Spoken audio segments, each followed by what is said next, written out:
I will awake in the dawn as my prayer ascends to you. Well, good morning.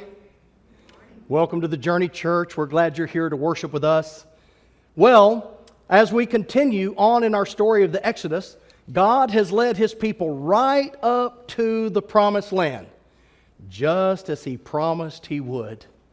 Right before they are to enter it, God commands Moses to send out 12 men into the land to spy it out. They are to go and look around and see if what God has said was true. And the spies came back to Moses and the people and said, yes, what God said about the land is indeed true. But let's read the story and find out what they saw, and then the report that they gave to Moses and to God's people. That said, on our next slide, you'll see today's sermon title and passage, Continue to Move Forward with God, Part 7. Continue to Move Forward with God, Part 7. We're in Numbers chapter 13, verses 1 through 33. Numbers chapter 13, verses 1 through 33. Let's take the passage and let's work our way through it. Numbers chapter 13, starting in verse 1. Then the Lord spoke to Moses, saying, send out for yourself men so that they may spy out the land of Canaan, which I am going to give to the sons of Israel. You shall send a man from each of their fathers' tribes, every one a leader among them. Okay, we see right here that God is not just sending out lay people. God is sending leaders. And we know that leaders should have good discernment. Leaders are leaders of people, and they should have better wisdom and judgment than the lay people because they're the leaders. So he's not just sending out some Joe Blow. He's sending out leaders. It's a leader from every tribe. Verse 3, so Moses sent from the wilderness of Paran at the command of the Lord, all of them men who were heads of the sons of Israel. We see it again. These are leaders. These are men who were the heads of the sons of Israel. Verse 4, these then were their names. From the tribe of Reuben, Shammua, the son of Zakur. From the tribe of Simeon, Shaphat, the son of Hori. From the tribe of Judah, Caleb, the son of Jephunneh. From the tribe of Issachar, Igal, the son of Joseph. From the tribe of Ephraim, Hoshea, the son of Nun. From the tribe of Benjamin, Palti, the son of Raphu. From the tribe of Zebulun, Gadiel, the son of Sodi. From the tribe of Joseph, from the tribe of Manasseh, Gadi, the son of Susi. From the tribe of Dan, Amiel, the son of Gamali. From the tribe of Asher, Sethur, the son of Michael. From the tribe of Naphtali, Nabi, and the son of Vapshi. From the tribe of Gad, Geuel, the son of Makai. These are the names of the men whom Moses sent to spy out the land, but Moses called Hoshea, the son of Nun, Joshua. Now, isn't it interesting that these men had their names printed in the Bible for all times? These people that are going to be the leaders that are going to go out and view the land, spy the land, they are marked down as the leaders going out to spy and to come back and to give Moses and the people the report. And then we see that part of this is Caleb and Joshua. Verse 17, when Moses sent them to spy out the land of Canaan, he said to them, go up there into the Negev, then go up into the hill country. See what the land is like, and whether the land who live in it are strong or weak, whether they are few or many. How is the land in which they live? Is it good or bad? And how are the cities in which they live? Are they like open camps or with fortifications? How is the land? Is it fat or lean? Are there trees in it or not? Make an effort then to get some of the fruit of the land.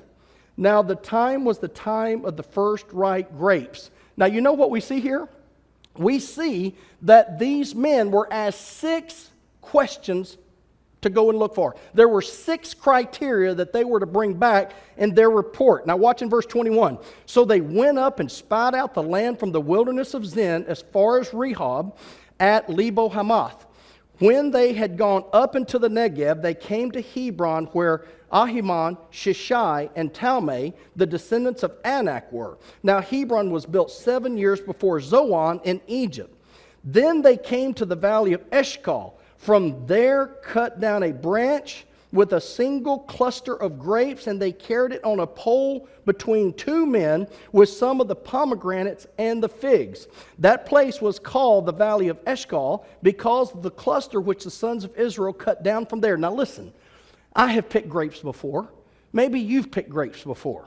And I have been around where there's a cluster of grapes. But I'm here to tell you, we were never around, you and I, clusters of grapes like this. We're talking about clusters of grapes that have heavenly steroids in them. This is one massive set of grapes. So much so that you have to take one cluster. Did you get the amount? One cluster and put on a pole between two grown men.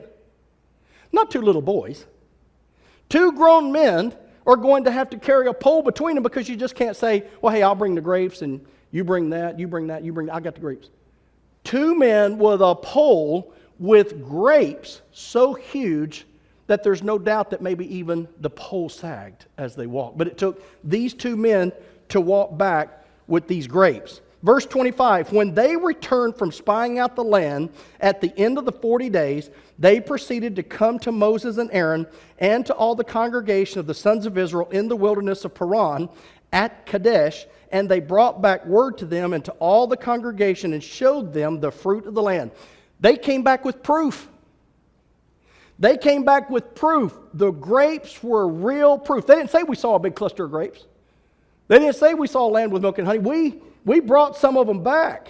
Verse 27, thus they told him and said, we went into the land where you sent us, and it certainly does flow with milk and honey, and this is its fruit. Hadn't God said, I'm going to give you the promised land, it will be flowing with milk and honey? Guess what? What God told them was correct. No, duh. Whatever God tells you is always going to be correct. That's why in Proverbs 3, 5 through 6, you see, trust in the Lord with all your heart. Lean not unto your own understanding. In all your ways acknowledge Him. Obey Him. And He will direct your paths. He will make your path straight. Don't try to get off on your understanding. It's what you think you ought to be doing. God speaks and God is always right. He never lies and He doesn't undo what He said. Verse 28, nevertheless, nevertheless, the people who live in the land are strong, and the cities are fortified and very large. And moreover, we saw the descendants of Anak there. These are giants. Anak, this is the land of the giants. Compared to the Hebrew people, they were certainly giants. Verse 29, Amalek is living in the land of the Negev, and the Hittites, and the Jebusites, and the Amorites are living in the hill country, and the Canaanites are living by the sea and by the side of the Jordan. Then Caleb quieted the people before Moses and said, we should all, by all means, go up and take possession of it, for we will surely overcome it. Caleb is standing there as one of the 12 that had gone, and they start saying, but nevertheless, here's all the fortified cities, and here's the large giants in the land, and here's this. He sees them doing all this. Go, whoa, calm down. We should surely just go in and take the land. God's already promised this to us. Let's don't keep giving a bad report here. Let's just go ahead and say we need to go in because we'll surely overcome it. 31. But you remember where I've told you often in my ministry, some of you have been with me in a previous church. A lot of you have been with me in this church. And you've heard me say, well, I know what the Bible says, but. Or, Pastor, I know what God says, but. Don't add buts. Because you say, this is what the God of the universe says, but here's my human opinion. That's always going to turn out to be faulty. But the men who had gone up with him said, we are not able to go up against this people, for they are too strong for us. Do you see the problem in the text? These people are too strong for us.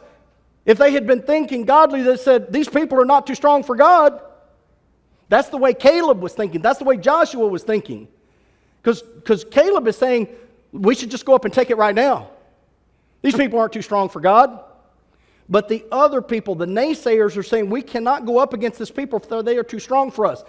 Don't you think before God promised them the land that he knew that there were giants living there? Do you think all of a sudden when God hears the report that they're giving to Moses there and went, oh my, I'm so sorry, I forgot to get those big giants out of there first. I should have sent some big hailstorm or fire or something or a raid and just made sure that those fortified cities got leveled. I just didn't want them to see that. I didn't want that to scare my little children off. So it was an oversight of God to remember that the giants were there and that the fortified cities were there. God knew the whole time that the cities were fortified. He knew the whole time that the giants lived there. But he had already promised to give them the land. So what does that mean? I am going to help you defeat every person that lives in your land because it's your land. I'm taking it from them. I'm giving it to you. Verse 32. So they gave out to the sons of Israel a bad report of the land which they had spied out, saying, the land through which we have gone and spying it out is a land that devours its inhabitants, and all the people whom we saw in it are men of great size. Verse 33. There also we saw the Nephilim. The sons of Anak are part of the Nephilim, and we became like grasshoppers in our own sight, and so we were in their sight. They saw us as grasshoppers, we saw us as grasshoppers. At the end of the day, we all know we're grasshoppers. We're not grown fighting men. Compared to them, the analogy is we're grasshoppers. And what do you do with grasshoppers? You grow up in a country area, do you know what you do with grasshoppers? I always used to try to see if I could step on them before they jump. You know, and that's what you do with grasshoppers. You step on them. They saw themselves as grasshoppers. They didn't see that their God was large and huge and almighty and could take care of this problem. On our next slide, we'll see a picture of two destinies. One destiny is you can go into the wilderness. And the other destiny is the promised land. I want you to look at that picture for just a moment. Which destiny would you prefer to live in? Would you prefer to not follow the Lord and move into the wilderness? Or do you want to obey the Lord and live in the promised land as He has previously called you to? Every person is faced with this decision in their lives, whether to wander in the wilderness or whether to live in the promised land. The problem is that people do not know how to hear God clearly when He speaks. That's why they make so many mistakes. And when God does speak and shows them clearly what they are to do, they're not to lean on their own understanding. Have you ever heard the phrase, just follow your heart? Just follow your heart. Well, be very, very careful about just following your heart. Because oftentimes our heart and emotions lead us to do things that are not God's will. Our heart and our emotions, our own fallen thinking and our own fears can lead us to not obey what God has said to do. In this story, God has clearly led His people right up to the promised land.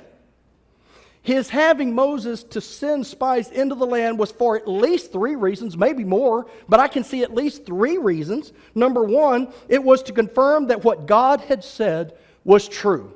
Before they went into the land, God proved to them it was true. Even the ones that came back, all 12 said that it's true. It is indeed a good and spacious land. It is indeed flowing with milk and honey. It is indeed great.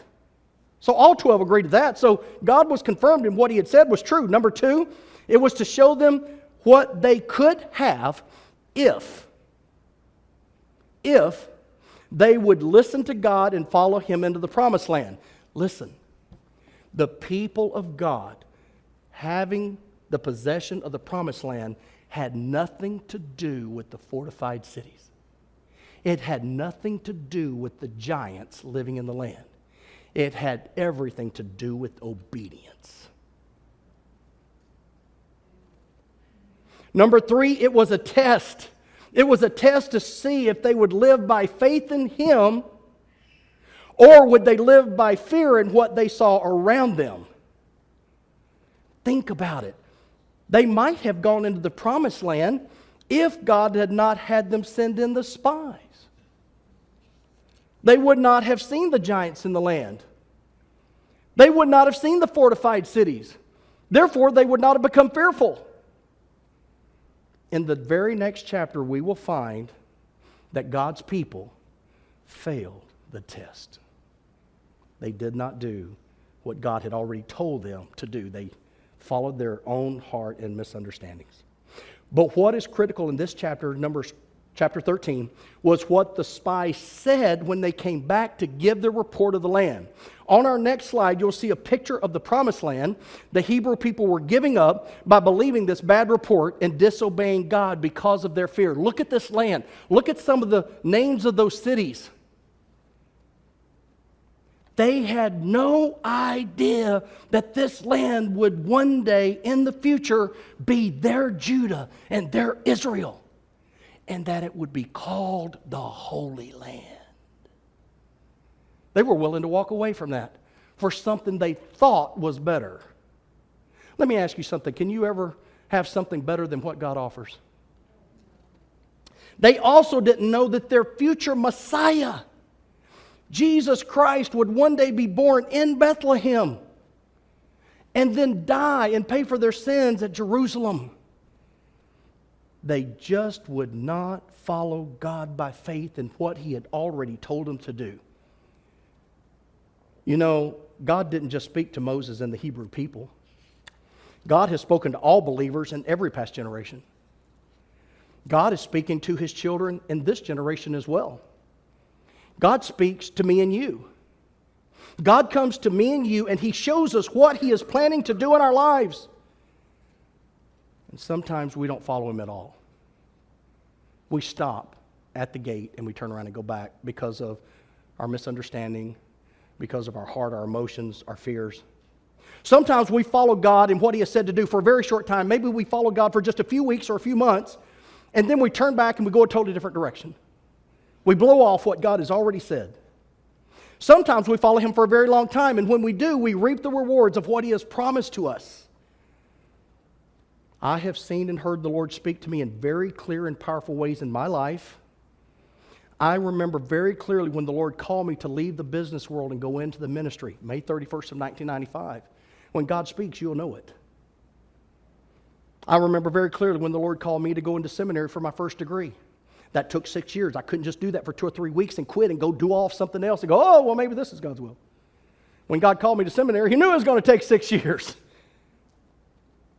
And then I remember very clearly when the Lord called me to go back to seminary for my second degree. That took 4.5 more, not 2 or 3 or 4 weeks. It took 4.5 years. I remember very clearly when the Lord called me to be an associate pastor. I obeyed Him, and that took almost 6 years. There's some people come on ministry staff in a church, and they're there for a couple of months. It's not what God said to do. I remember very clearly when the Lord called me to start writing a book while I was an associate pastor. And I also remember very clearly when I stopped writing on the book and the Lord urged me to get back to writing it. It took me 7 years to complete it. You don't just write a book in a couple of weeks. When God calls you to a work, you got to know that that's probably going to mean rolling up your sleeves, pouring some concrete in the ground, putting your feet into it, letting it set up and stay planted. Because it may take a while.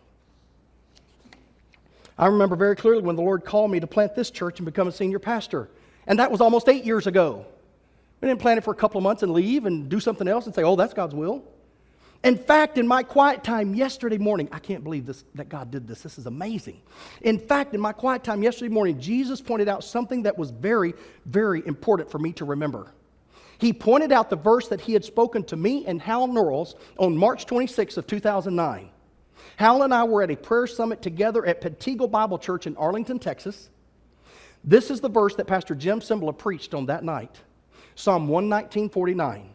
Remember the word to your servant in which you have made me hope. Hal and I never forgot it. Remember the word to your servant in which you have made me hope.